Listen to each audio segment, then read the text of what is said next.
Magic in the Morning with the Verve. And we got more music coming your way, but we did tell you next on the card, a chat with Mike Barrett from Barrett Insurance Agency.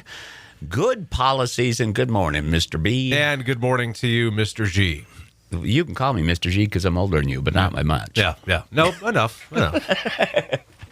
All right, real quick, and I mean real quick because we got a lot to do here in our few minutes together. NEK Cancer Action Network car show coming up this weekend at Fairbanks Scales. Yeah, we're very excited about that. So it's our 2023 automobile show is what they call it, and it's coming up this Saturday. It's going to be awesome. I know there's a lot of events going on Saturday, Stars and Stripes, got the racetrack in Waterford. You know what? This is just an additional fun thing to do. Well, it's a day-long thing. Come to Linden, celebrate Stars and Stripes, head on down to the car show, and then go out to the racetrack. I mean, I'm friends with Wes and Paul and you. And it's the trifecta. I got to announce a parade, so we're all going to be busy this weekend. Absolutely. But, folks, you still got time to sign up your car. It doesn't have to be a hot rod low rider, just something you're proud of and you want to show it off and help raise money for folks that are fighting cancer in the community. Yeah, still can register to be a car show participant at $25 a vehicle. $25, cheap enough, and all of the proceeds from those of you with show vehicles and the money contributed via donation to get in all goes to the NEK Cancer Action Network. Absolutely. There'll be food trucks on premise. They'll have Smoking Something Barbecue, Calyx Emergency Grill, and Sweet Treats. Avalese will be on site. So there'll be food, fun, hopefully sun. So we'll see what happens. But it's all for a great cause. We're excited about it. It's our second annual automobile show this weekend, 10 to 2, Fairbanks Scales parking lot on Route 2 in St. Johnsbury. All right. So we don't want to sound like ambulance chasers. But we are. But this is what we need to talk about this morning. You just showed me a picture of some flooding. I got a picture up over here from Anthony on Facebook that shows about a half-mile stretch of roadway washed out, flooded over. We got a call this morning from a listener, Tina, coming up Center Street. The house right next to the Passumpsic River is, it's flooded. Yeah. So let's talk flood. Yeah, and I want to first say that I did something that I shouldn't have done and will not do again coming in here this morning. I heard you earlier this morning talking about water in front of Lindenville Hardware, and there is a sign there that says high water. And I weighed my options. Do I cut up Eastern Ave or that road by Eastern Ave and kind of cut back down, which is what I should have done? And I was worried about timing, so I drove through it. And don't drown, turn around is a true thing. And as I'm driving through it, I'm thinking to myself, I see water. I don't know if there's roadway underneath this. Anything could be possible. So I will tell you right now that if you have an opportunity to divert your route so you're not going on the road in front of Lindenville Hardware, do so. It's the safest way to do it. I will not be going back that way. This stretch over here that Anthony put up on Facebook is the one that I'm really, really concerned about because that looks deep. Now, this isn't a shock and awe thing. This is an actual statistic.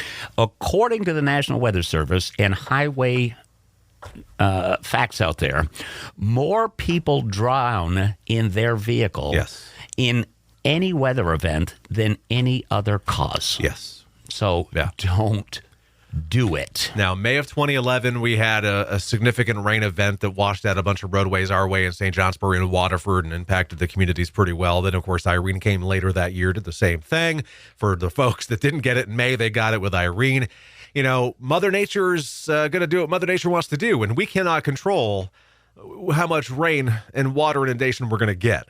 And the truth be told is that if you are affected by flooding, unless you know of having something called a flood insurance policy, you're not going to have coverage. I apologize. And I'll clarify. I'm speaking of property such as homes, buildings, business, personal property, unless you have a flood policy. And if you don't have a flood policy, you can still call your company and see if you can file a claim, but I highly doubt there'll be any trigger of coverage. Do I remember correctly in some of our past and previous chats about the flooding issue that there are certain areas, for example, right down through here, down through the Passumpsic River, where you have to. It is required by insurance agencies to have flood coverage? Not by agencies, by lenders. Okay. So if you own a house outright in certain spots, if you're in what they call a special flood hazard area, an SFHA, it's deemed a high-risk flood area, the lenders will require, if they're going to be funding a mortgage for you, that you have flood insurance and maintain flood insurance. Truth be told, that's sadly the reason why more people have flood insurance. Those are the most people who have flood insurance are the ones forced to have it. You can buy flood insurance for this building. I can buy flood insurance for my house in Waterford up on a hill. If you're in a participating FEMA town, you can absolutely buy flood insurance based on your zone. It might cost less. If you are not in a FEMA town, maybe you could find it in the private market. But what's the number one thing people say to me when I'm talking flood insurance? How much is it? Nope. No. It's not going to happen. That's what I hear. Not going to happen here. Yeah, but you just mentioned those folks that are required by the lender to do it, and then you just showed me some pictures. Yeah. Well, I don't know where you got them from, but anyways, you showed me some pictures. They may have been forced to do it, but by golly, weren't they thankful? Well, I know. It's those are the ones that are going to have coverage for what's about to occur. So many things are happening. I saw on Facebook the Danville Volunteer Fire Department had to evacuate parts of Joe's Pond last night due to high water at the camps. A pond. A pond. A pond. Yeah. Wow. So in Hastings store, the general store right in West Danville was open at 2 a.m. or whatever time it was this morning, so that those who were evacuated had a place to go, grab a drink, grab something to eat. I mean, how cool is that? That's small community at its best, right? Well, there. it certainly is. That's for sure. And then we've got Patrick and the crew down here at Linden Fire with their Swiftwater Rescue Team. Are they in Ludlow? They were down in Ludlow, but they're on call. Yeah. They are the only Swiftwater high water rescue team in the area. Yeah. It's unbelievable. And now there's a reason for it, folks. So what we're trying to do is make you understand as a homeowner, even just a property owner, personal property you talk about, okay? Yeah. Your car, if you're renting in downtown Lindenville, it probably wouldn't be a bad idea to have the conversation with your agent, right? Yeah. The only good news about flood coverage is that if you have comprehensive coverage on your automobile policy, flood is going to be covered. So if your car is parked and gets washed away, like we've seen so many, I saw a couple in Ludlow yesterday for sure. If you have comprehensive, highly likely you're going to be able to file a claim and have coverage for the loss of your car. Now, is that hingent upon your level of comprehensive coverage? Comprehensive is comprehensive, and as long as flood is not excluded on that policy, you will have coverage. So it's been my experience. I've not yet seen flood excluded on those policies, so I always file a flood claim on a vehicle. Farmers, their livestock would have flood coverage. 2011, there was livestock going down White River and a lot of perished animals. And so farmers had coverage. So it's very confusing.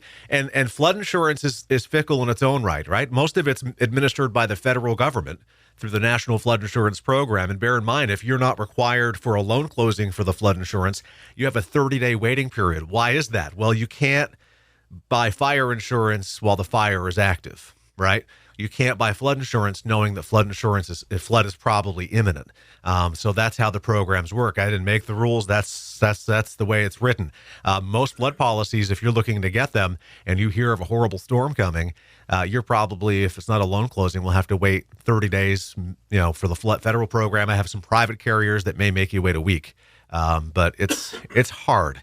This is going to be a hard day for a lot of people because a lot of people are going to hear that the damage they had to their property is not covered. And it's just, it breaks my heart to have to say that. Or adequately covered. Yeah. You referenced there's a 30-day wait period. That would be like Joe Blow going out with his 2017 Camaro to a spectator drag, raising his insurance after he signed up. Exactly. So it's going to be a difficult learning experience for a lot of folks, but bear in mind the two biggest perils that are excluded and not automatic at all on any property coverage is earthquake and flood.